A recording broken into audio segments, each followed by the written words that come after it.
Let's get personal. Navigating nicknames and shortened names. Hello, everyone. Today we'll dive into a fun and quite personal aspect of the English language, using nicknames and shortened versions of first names. This is a great way to show familiarity and friendliness in informal settings.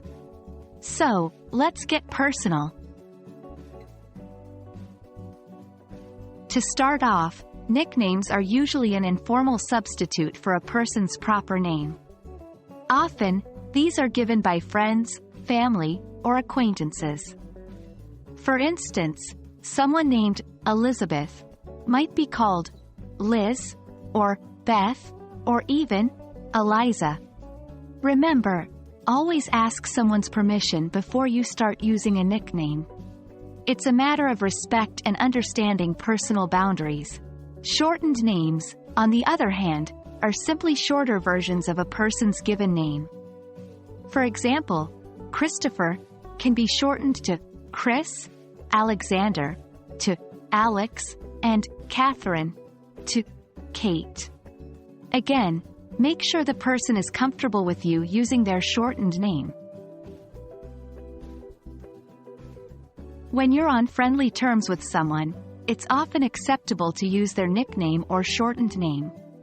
This can make your interactions feel more personal and less formal. For instance, you might say, "Hi, Chris. How's your day going?" instead of, "Hello, Christopher. How is your day going?" The first sentence sounds more informal and friendly. However, there's an important thing to remember. Context is key. It's more appropriate to use nicknames and shortened names in casual settings, like when you're hanging out with friends or chatting with close colleagues. In formal settings or with people you don't know well, it's better to use full names. Here are some common English nicknames and shortened names to familiarize yourself with. William, Will, Bill. Richard, Rich, Rick, Dick. Patricia, Pat, Patty. Robert, Rob, Bob. Margaret, Maggie, Meg, Peggy. Remember, these are only a few examples. There are many possibilities, and some people may even have unique nicknames or shortened names that don't follow these conventions. So, there you have it. You're now more equipped to navigate the world of nicknames and shortened names in English.